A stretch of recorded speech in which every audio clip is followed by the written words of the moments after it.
біреулер жазбайды. Не болыпты? Келініне әлдеқандай қылып балаларына кейбіреулер жазғандар бар. Енесіне, келініне ән арнаған енені қайдан көрді?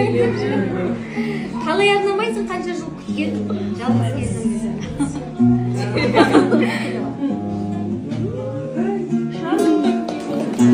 Мен андай адамға үйрену қиындау да, бірақ бір үйренсем қатты жақсы өтеді. Қазір ғана жасап бітті, бетім қазір ісініп тұр. 2 сағаттан кейін барлығы да кетеді, сосын тональный жағып жүре берсеңіз болады. Мен ұйықтап қаппын.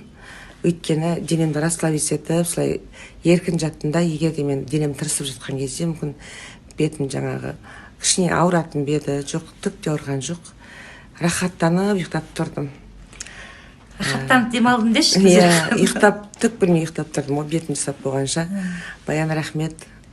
Қолыңа дерт бермесін.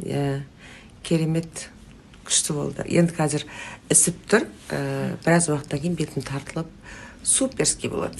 Бір жеттен кейін әше күшті болады ғой. Осымен 3-ші процедурада ғой Гүлсира-ханымда.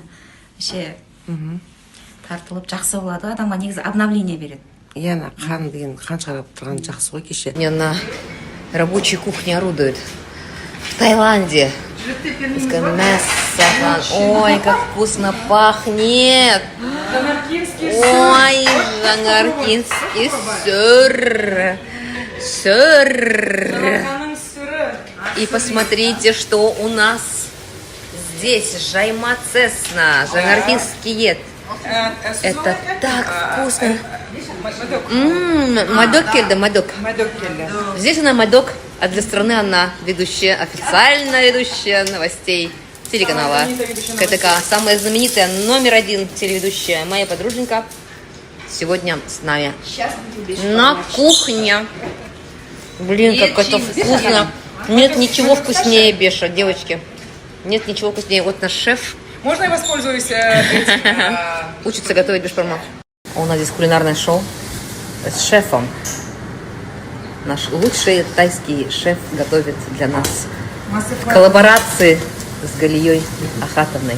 Смотрите, как он профессионально изымает, так сказать, тесто цесна из тайской кастрюли.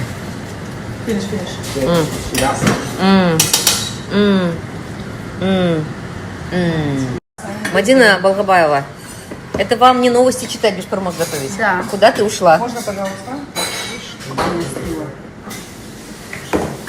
Из казахов никогда не, так сказать, не изгнать.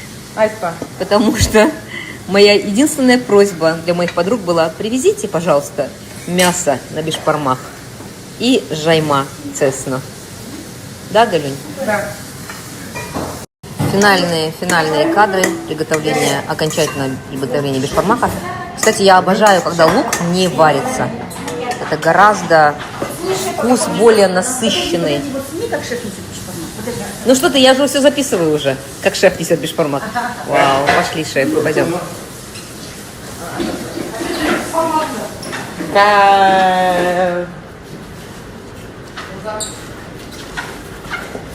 Все, где наш хозяин?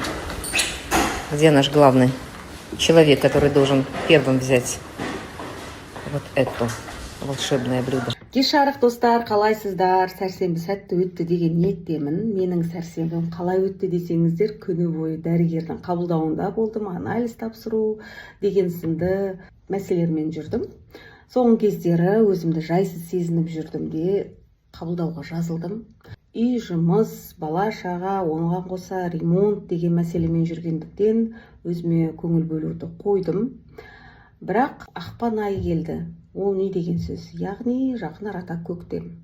Көктемде өздеріңіз білесіздер, организм әлсірей бастайды. Ой, соңғы кездері шаршап жүрдім. Қысқа, қыс әлсіретіп жіберді деп жататын, бірақ шын мәнінде көктем жақындаған кезде кез келген организм ол сбой бере бастайды.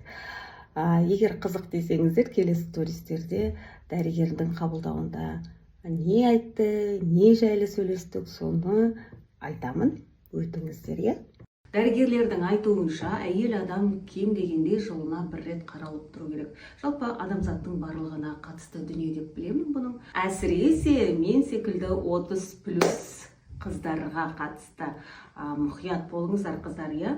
Өзіме келетін болсам, әрине, мен өзімнің денсаулығыма салғырт қарағанды ұнатпаймын. Иә, арасында болып тұрады, уақыттың қыздығына байланысты жұмыс бабымен жүріп қалған кезде шегеріліп қалады, десе де үнемі емес. Денсаулық дегенде мен ең бірінші неге мән беретінімді айта кетейін, ол әрине ішек құрылысының дұрыс жұмыс істеуіне. Неге десеңіздер, ішек құрылысына барлығы байланысты.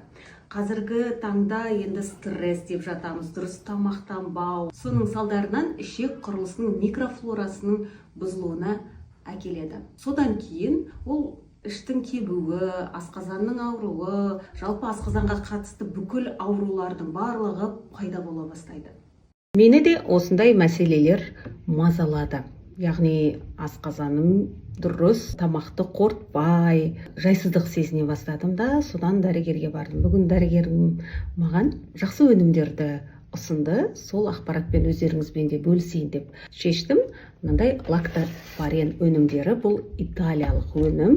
Лактофлорен. Сіздерге мына бір қызықты айта кетейін, иә. Менің тұрақты оқырмандарым біледі, осыдан 2 ай бұрын мен Жапонияда болдым. Жалпы халқын байқағаным, барлығы енді бір келкі, енді толық адамды өз жеке көрген жоқпын. Содан кейін сұрадым, қалай осында бір формада өздерін ұстайды дегенде, былай деп жауап берді. Жиынға егер де шақыратын болса, егер кешке баратын болса, олар күні бойы дайындалады екен, яғни асқазанын дайындайды. Бифидо мен лактобактерия, яғни пробиотиктерді іше бастайды, күнделікті су мөлшерін көбейтеді, және де кешке дейін көбінде өзінің асқазанын нагружать етпейді.